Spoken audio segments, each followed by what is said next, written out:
Hello, hello, or welcome back. It's time for Leading Women in Tech. I'm your host, Toni Collis, and today we're digging into all things that you need to hear when it comes to advancing your career. Today, I am joined by the simply spectacular Valerie Drew.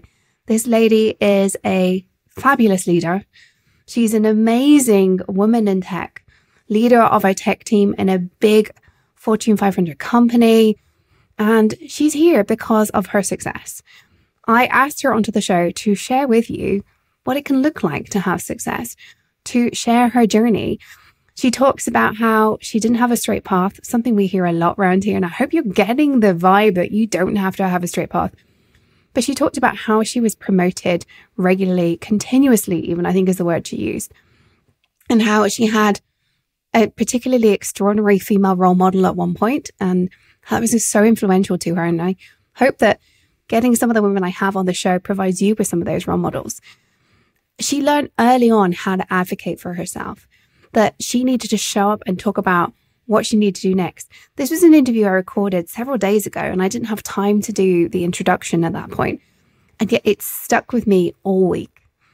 She talked about a big failure she had when she took down an entire network, but how she recovered from it. I hope today you're going to take away some lessons, some inspiration, and some things you're going to try and do a little bit differently moving forward. So without further ado, let's get Valerie onto the show.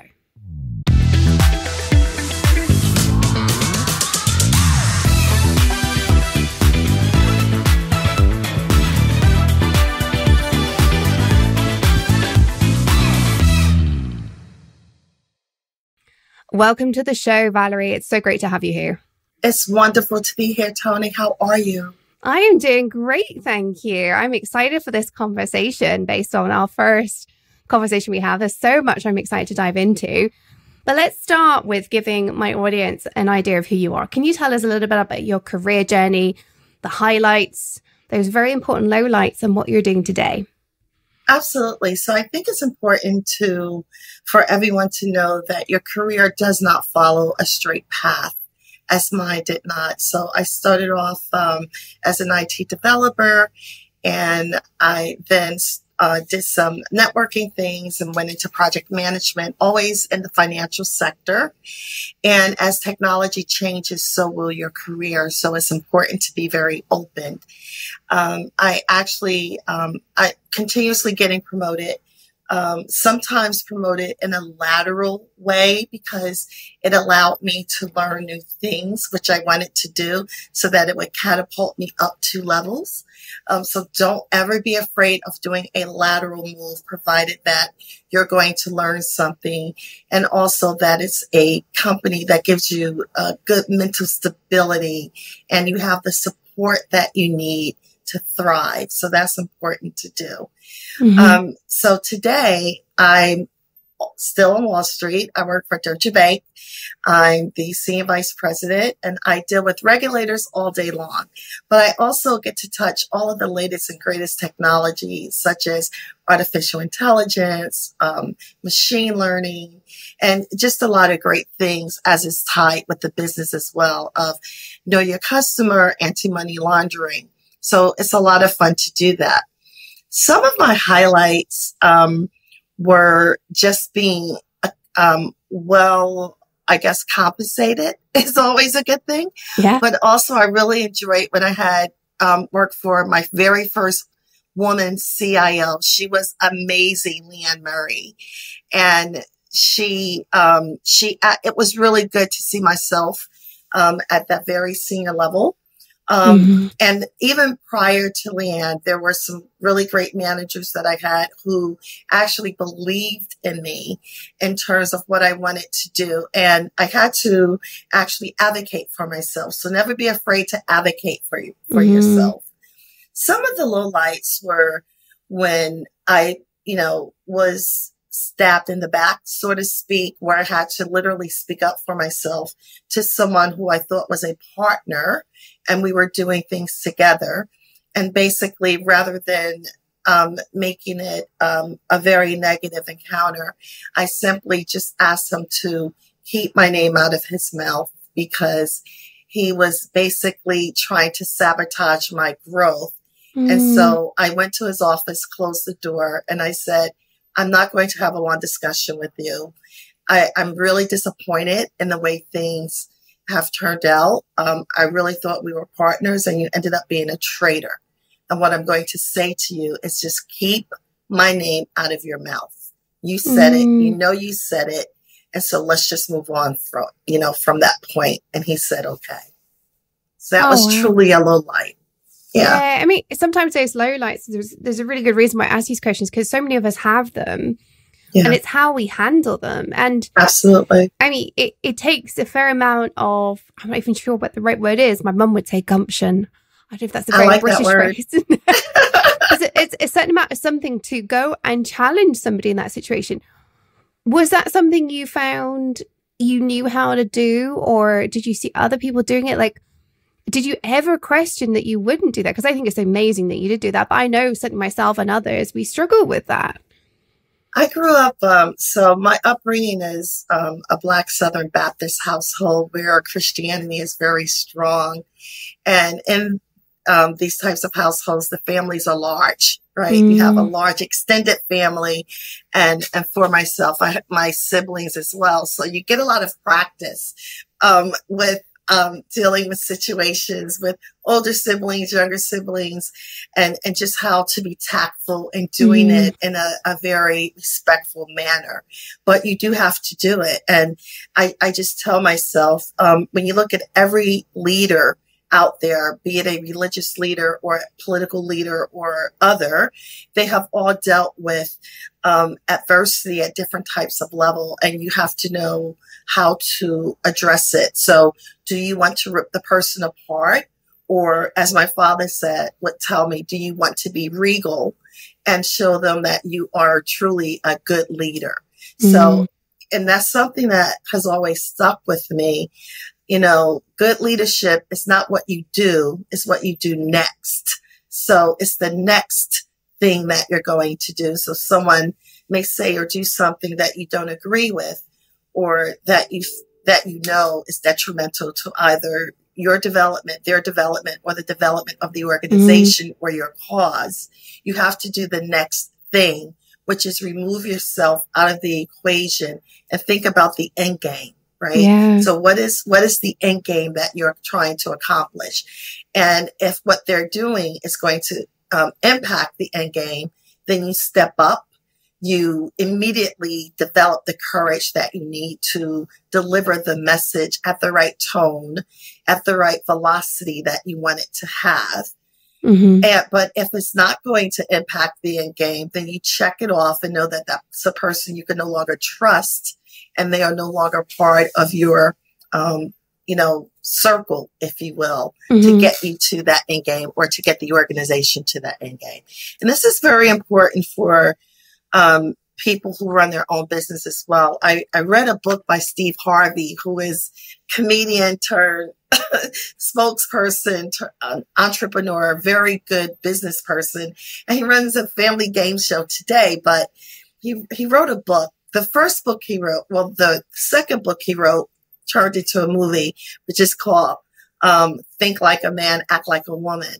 But the book that I'm referencing is actually regarding, Think Like a Leader, Be Successful, in which he referenced the fact that people some people will help you push the rock up the mountain, or if your car breaks down, will help you push the car, and others will want to be in the car and ride it as you push it.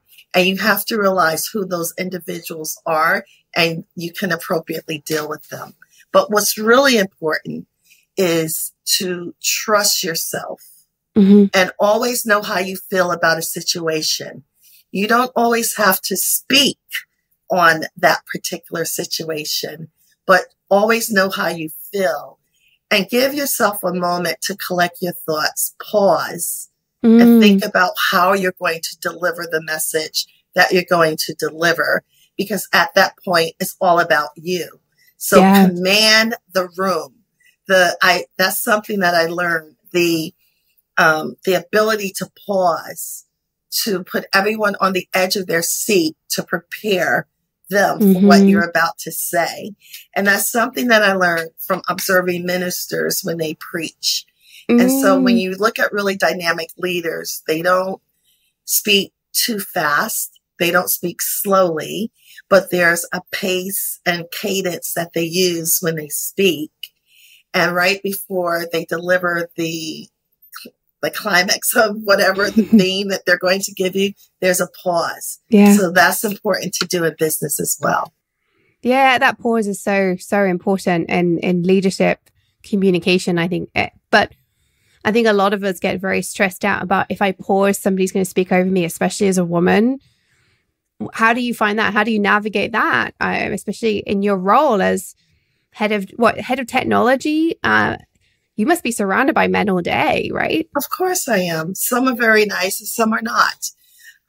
There are more women starting to come into this realm, but not at the senior level. But I still welcome everyone who's there, who's doing a tremendous job. Yes, that always happens, that someone speaks over me, especially when you, and I'm sure women in your audience and men in the audience have observed this as well. Oftentimes you may say something or make a recommendation that's a great idea, and you're waiting for the senior person in the room to acknowledge it. And then another person will just simply repeat what you have just said. And oftentimes this happens with women, that the senior manager will say, well, that's a great idea, John or Paul or whomever, Bill. And Sue, Valerie, will you support him? And your response, this is a question I always ask women. When you make a recommendation about something and you know everyone heard you, because the other person repeats it and then they acknowledge what he said and not what you said, and they ask you to help him in a supporting role, should you help him? And the answer is absolutely not. Absolutely not. And you say that, you say, well, I would like to lead it. However, my plate is full. So you may have to get someone else to support him, but he can consult with me if he needs help. I love understanding the concept, but I cannot support him on it. No, he can consult with me. I would be his advisor on this. And that still elevates you to the level of where you need to be. But it's important to do that because oftentimes women will be asked to take on more and more work. Whereas for a man, they will clear his plate. So allow your plate to be cleared. You're busy. The work that you're doing is important. You're not just sitting there. You're thinking, you're observing, you're understanding, and you're responding. And that takes a lot of brain power. So you are very busy. And if they really want you to work on something, they need to clear your plate. But since it was your idea and he took it over, let him have it. Let him run with it. I love that. I love that. Well, let's circle back a little bit because the way you're talking, I can see why you got promoted so regularly. But let's circle back to that. You talked about how you kept being promoted. Sometimes there were lateral moves. What do you think was your secret sauce for that regular promotion in your career? Take on the tough projects. Take on the tough projects. Yes, absolutely. Make sure you're always learning things and advocate for yourself. Don't get comfortable. So there's this book that I read. It's a project management book entitled Who Moved My Cheese? And it's a cute book. It's really a cute book. It's a quick read, but basically it's about how if you want to be promoted, that it is a mobile activity. So you need to stay mobile. Don't get too settled in, too many plants, too many pictures, too many things. Take to the office what you need to get promoted, but you're moving. You're going to move. So you're not going to unpack too much because you're moving to the next level. So have that type of attitude with you as you do your project. Make sure that when you're working on your project, you're looking 2 steps ahead, not the next level, but 2 levels ahead. Yeah, I think that's so important. I've read that book actually. And it is about not settling, not assuming the status quo is always going to be here, because it's not going to be here. And I say this all the time, like as a leader, you have to remember that what's working now won't work. Your job is to make sure that the execution of the status quo continues. Yes. But even more important than that is to be looking ahead, because what's working now won't be true in the future. And that applies to our careers as well. Absolutely. We talk about it from a leadership context, but we should always be looking ahead, because your role today won't exist, especially with the fast pace of technology, right? Like Correct. the roles that we have, they are going to evolve. And if you don't evolve with it, you will be out of a job. That's tough to say, but yeah. Absolutely. And don't be afraid to ask for the money. Yes. Okay, let's actually dive into that for a second, because I did recently do a podcast episode on negotiation, and I'll admit I got some backlash. I got some backlash from women who told me there are more companies out there today who say this is our best and final offer, we're not negotiating. And I think that's great when we genuinely have on the table a best and final offer. But why do you think that advocating for more money is a crucial part of this career trajectory? Like, why is it important for us to be doing that for each other? It's important for you to understand your wealth. Mm-hmm. So when you come into an organization, you bring all of you. You bring your culture, you bring your history, you bring your education, you bring your experiences, you bring, and the best experience you bring is your multitasking experience. People say you don't truly multitask. I don't know about that one. I'm pretty good at it. I believe if we don't truly multitask, then we're swapping in and out. We're swapping. That's what I say to people. Is okay. It's swapping those threads in and out like a computer, and that's the problem with it, right? Yes, it's a good thing and a bad thing. I think like the multitasking thing is a double-edged sword. It's great when it's appropriate, but we overuse it, I think, as women, because we're told we can multitask. And then we don't do the deep work. That's a whole other conversation, though. Well, I'm going to pose this question. A general in a battle, does that general multitask? In the battle, yes. Before Absolutely. The battle, when strategizing, no. I think exactly. It's knowing both. When you're in the office, when you're at work, you are in battle that entire time. From the time that you begin your commute until the time that you go back and open your front door, back door, side door, you are in the battle. And you have different things going on at all times. And you have to be aware. Your strategic time was when you were at the university, when you were speaking with your mentor, your sponsor. Those are all your strategic times. When you were doing research, that's preparation. From the time you leave your home, game face on, because at any point you can get the phone call, you can get a text message, you can get Teams. You're in the middle of the battle. So you have to see everything that's going on all the time. So are you multitasking? You're swapping in, you're directing, and you're putting energy where it needs to be. I'm not saying that you have to be the one doing the work. You have to have really a strategy on how to get the work done. People ask me, what do I do at work? And I laugh and I say, I try not to do anything, because if I'm doing something, it has gotten to a point where it's really bad. I should have strategized and prepared my team well enough that they are able to address and succeed at everything that they need to do. Yeah. If I have to actually get involved, I failed them. Something's going wrong and I need to immediately correct. I need to stay on the hill and direct and understand and be able to see the environment of what's happening.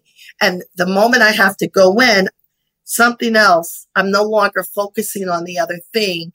There's a distraction, and that's how you get hit.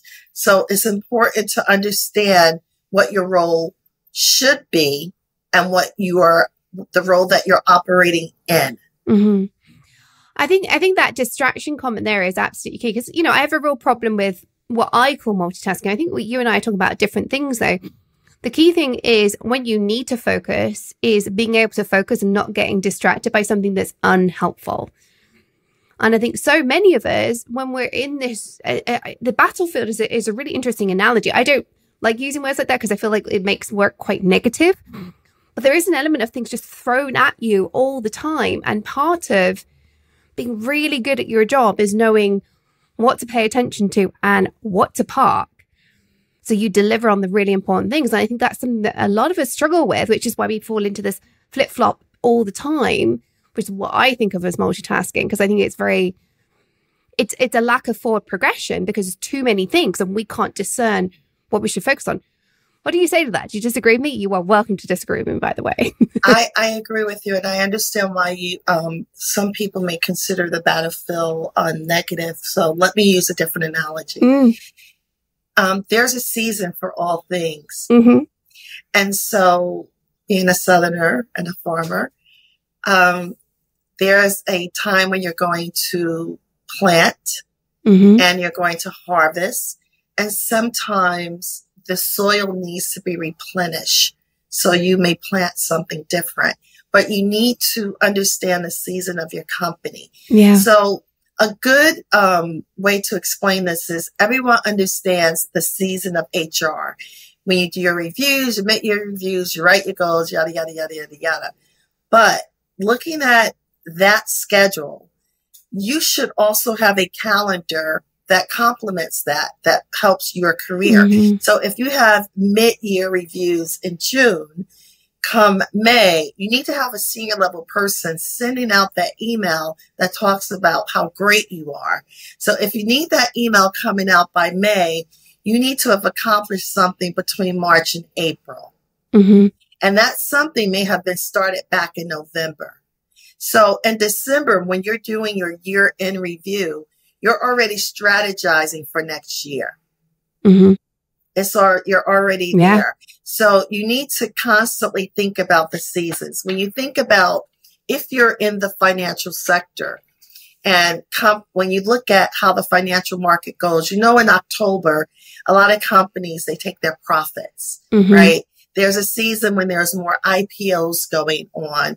You think about all of the big tech shows. One of those big tech shows, the AI show that comes out. So all of the companies, they're going to have their products available for those shows. So you have to start thinking about strategically, how do you align yourself for that? And I always say, if you have a hard time getting started, where is the money made in your company? Get as close to the money-making opportunities as possible, because those are very visible opportunities. Yeah. And just to clarify, that doesn't mean becoming a salesperson. No, it does getting not. aligned, whether your role is in people, marketing, sales, or engineering or product, is about aligning with the thing that's making money. So as an engineer, it's making sure you're working on the product that makes the money rather than working on a product that serves internal customers. That's great, but it's harder to get that recognition, as you say. Like I always say to people, you need to figure out your impact and make it about dollars. While we live in a capitalist society, that's what we care about, right? And also, I always tell, sometimes a lot of women are in operational roles, audit, operations, processing. How do you get close to the money if you're in those roles? I say to you, run your team like a business. Yes. If you were a business owner, how can you make it more streamlined? And I'm not talking about cutting people. No. I'm talking about simplifying processes. Maybe there's something that's happening 2 areas above you that if this was simply simplified, it would make things easier for you down the road. So a case in point, my sister was in an automobile accident and we all went to the hospital, and the nurses and she had a concussion, and the nurses there are asking her, what prescription do you take? Blah, blah, blah. And I said, wait a minute, what are you doing? She has a concussion. Rather than ask her these questions, why not just have her sign a HIPAA form, fax it over to the pharmacy? That way you get all her current prescription and the actual amount. And the nurse proceeded to tell me that this is the way things are done. Okay. But just because that's the way it's done, should it be done that way? I mean, think a little bit. What is the end game here? You want to get the patient better. So you need to know the information now. Yeah. You're not going to get it from her. You might get something, or you might get something from before. Mm-hmm. Have her sign the form. We're here now to sign for her.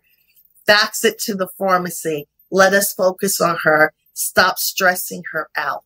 So that's a very simple example of, don't just follow things because that's the way it was done. Think it through. Always question. Does it make sense? How do I feel about this process? Why am I frustrated about it? If you're frustrated about something at work, there's something wrong. Yes. It needs to be fixed. Address it head on. And don't be afraid to ask the tough questions. Yeah. Well, let's talk about mistakes for a second, because I know when you and I spoke before recording, you talked about getting comfortable with making mistakes.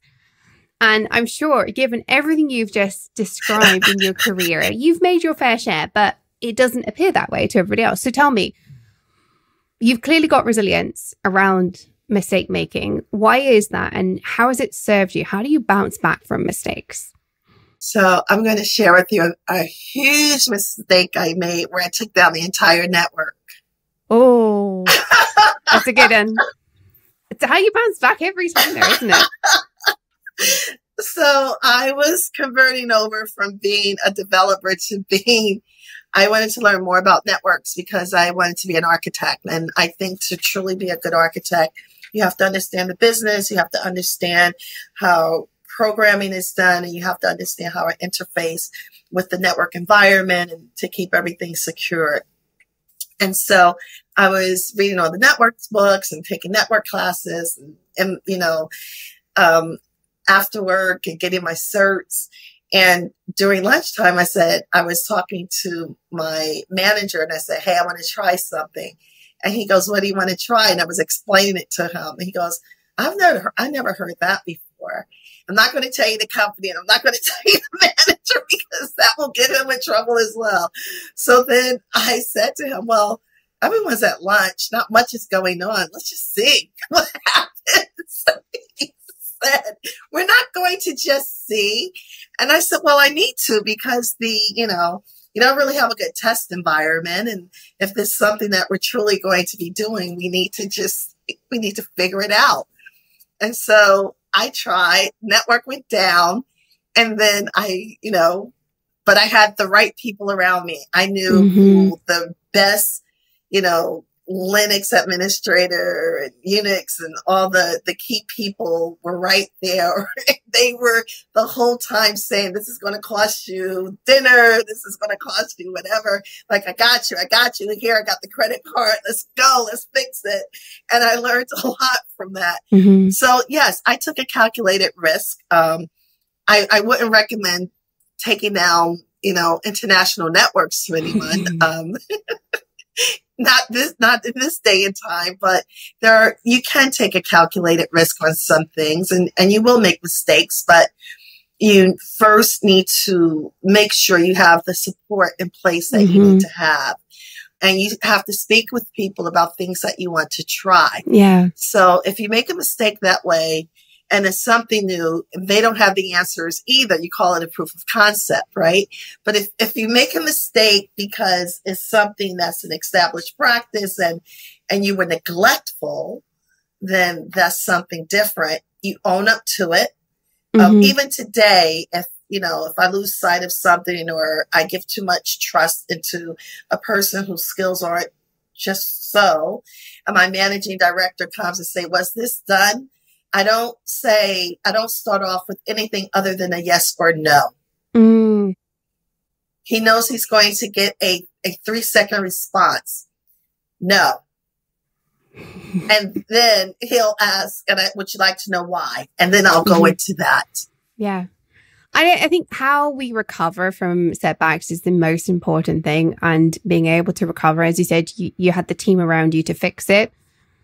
I think that is the big thing. I think in that moment of, oh my God, I've just done this horrendous thing, it is really hard to calm yourself down and think straight and rally the troops and get people to do what you need to recover a situation that you've potentially created. How do you do that with so much grace and calmness? I don't know if I have grace and calmness when it happens. I think, you know, I'm always thinking about the plus and minuses. Like, okay, this can really go left very quickly. And if it does, what am I going to do? Again, being that general, looking at things and knowing this potentially is a problem. And also getting buy-in from senior management. So the first thing you do is you let them know it occurred. And we're, you know, as discussed, we're executing the mitigation strategy that we put together. We'll keep you posted. And of course, you're going to get a bunch of calls and emails from a lot of different people. And it's important to make sure that you have the communicator facing off and keeping everyone else away from those individuals. And the same thing is true when there's a cyber attack. So whenever, you know, in a case when it's not your problem, but something happens, the fact is you have everyone, you have the go team, what I call the go team. So the person who's actually going to speak with everyone and shield the individuals doing the work from all the people who want to ask what happened. Yeah, I love that. Have the go team. I have one question before we move on to the quickfire round, which is a kind of a quick question itself. But what do you wish you'd known 10 years ago that you know today? Other than which stocks to purchase? Yes. I wish I would have known more about being business aligned on that front end a lot more. And what I mean by that is I was always good in having relationships with people who I needed to have relationships with. But I wish I would have just reached out more to people that I didn't necessarily need to have a relationship with, but possibly could have built a rapport with for, you know, future use. Yeah. I really do. Yeah. That network is so, so key. Yeah. Well, on that note, let's move on to the quickfire round. Some fun questions. You ready? Ready. Okay. What is the worst piece of advice you've ever been given? Keep your head down and do work. It will come to you. Just do a good job.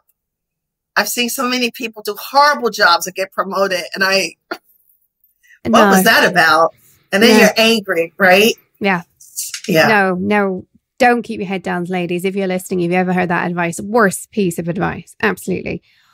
What is the best piece of advice you've ever been given? Always know how you feel about something. You don't always have to respond, but know when you don't like something.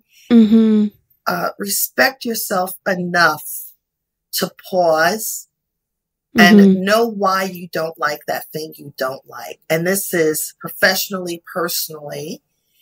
You don't have to respond right away. It's probably better if you don't. But know that you don't like it and why you don't like it. Yeah. Yes. That's first. Understand that in ease if you have it. Love that one. What is the last book you read and would you recommend it? Well, the last book I read was a comic book, so no, I probably would not recommend it. I don't know. We've got listeners of all flavors here. I'm serious. It's actually right here. It's a comic book.